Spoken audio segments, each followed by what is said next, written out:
said, sit down. Tell me about it.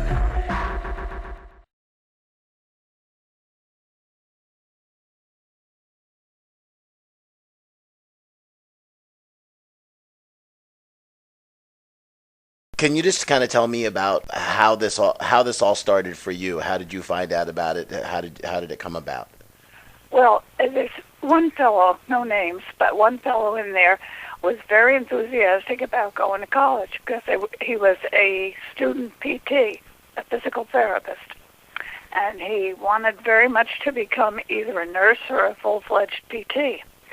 And this Saturday that they were working, he and another boy, a white boy, this other fellow is black, they finished all their work. They had finished all their paperwork, everything. All that was left for them to do was to sit around and do absolutely nothing. So they decided that they would take an hour off and go home because there wasn't anything left to do. They did. They pulled the black boy in and told him he was let go, and the white boy never got reprimanded. Nothing. And in my opinion, that's a kangaroo court. And I tried to do something about it, and I was stopped at every place that I went, no. And everyone I spoke to, they just said to me, keep your mouth shut. I cannot keep my mouth shut because it's not the way you do things. You stick up for people regardless of race, color, creed, or any other thing, because equality does not know color. And then there was a couple of girls who got let go because they had been working, but not sufficiently, evidently, to this one woman who said, well, they were doing this and they were doing that. But the people that were accusing of doing that, accusing these girls of doing it, they were not there at the time. Now, there was a man that I knew. I was told later that he did steal money, but nobody came forward to face him, to tell him that he did something wrong. He was just told to see the head of the hospital, and the head of the hospital said you were accused of this, that, and the other thing, and let go. You're supposed to, in this country, face your accuser. Otherwise, it's a kangaroo court. We had that during the Civil War, and after the Civil War. That war is over almost 150 years, and we're still kangarooing people out just for the color, and that's ridiculous. They tried that with me. I have too big a mouth for that. I was told I said something which I didn't say, and the woman that said I said it was no longer in the room or in the building. She was gone before they even called me to talk to me about it, and I wouldn't put up with it. That's not fair. This is still supposed to be a free country. It's not, but it's supposed to be. When you can get fired for doing the exact same thing that somebody else did, you're fired because you're black, and the other kid is white, and he doesn't get anything, that's not the way it's done. And by the way, whether you know it or not, I'm white.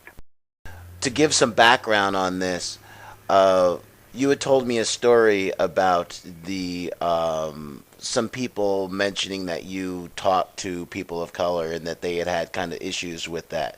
Can you just put that in context of like what it's like to live in that area and the racial dynamics? My view of it, I think it stinks because I talk to people. I don't look at their color. I'm colorblind. I don't look at that. And I'm told, you're not supposed to do that. They're somebody else. In other words, they're my inferiors, and I'm not supposed to talk to them. Nobody is my inferior, and I am not ahead of anybody else. Why do you think that the people won't speak up for themselves there? You can't. How can you speak up when no one will listen to you? You go in a room and there's 3 white people and you're black. And they say you've done this, this, and this. And you open your mouth and they say, we don't want to hear it. You're fired. How do you stand up for yourself? Why do you think that the other black people that see this happening there, why do you feel they don't speak up? because they're afraid of getting fired. If you can see somebody getting kangaroo, do you think you're going to step forward and say, "Oh, I don't think this is fair," but you'll get pulled in the room the next day and told your work isn't satisfactory, or let go? The world is full of people like that. Somebody's got to stick up for these people. The average black person has been intimidated so long, from the time they're born practically, that by the time they're in the years of working years, they've learned to keep their mouth shut about what's going on around them. I haven't. I keep talking because someday somebody somewhere is going to listen. You know, you got good people there, like that boy that wanted to be a PT. He was so enthusiastic. Every time he saw me, he'd say how he was going to college and he was going to do this and he's going to do that. And he was so, and the day they let him go, I was talking with him and he was so upset he was on the verge of tears. Now, this was a boy in his early 20s. Young men don't cry. And he was on the verge of crying because it just knocked all his dreams right out of him for an hour. That hour, nobody needed him, nobody wanted him, nobody wanted anything, except, boy, they got a hold of that and threw him right out. They could have said to him, "You will be penalized, maybe a week's pay, or you whatever." The other boy didn't get anything. Why did this kid? Just because he's got darker skin. I'm a volunteer. I just talk to people, usually the people in the prisoners, patients. Yes, they are first. Anyway, the patients, I change the water for them, and I'm supposed to talk with them. And if they're in a spot where they can't feed themselves, I feed them. And I deliver flowers and cards. So I'm all over the hospital, and I talk to all kinds of people. And I notice that they're very surprised when I come in and I say, "Oh, I'll feed this man." And he's black. I'm white. What difference does it make? He's a man who's hungry. I'm a woman who can feed him. It's been going on for a long while. Are there other people at the hospital that would actually have a problem? Like, in other words, saying that, oh, this person is of color, or whatever the person is that they feel uncomfortable with, say they were gay or whatever, would they, have you seen situations where people would try to get out of having to serve them, or they would be uncomfortable? Or Yes. They don't. I have seen that not only in that organization, but in other organizations. I was sent into supposedly a bad section of a town down here, which was supposed to be all bad black people. I was sent in there because I had to talk to a woman.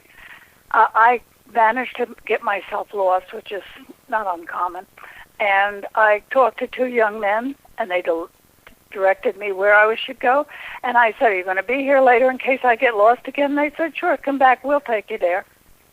What was to be frightened about? You got the same thing. It doesn't make any difference whether it's where I work or where I volunteer or any place else. I worked for a large company that had no blacks, and when they finally got a black girl transferred in, they treated her like dirt. I took her out, and told her where the stores were, showed her this, that.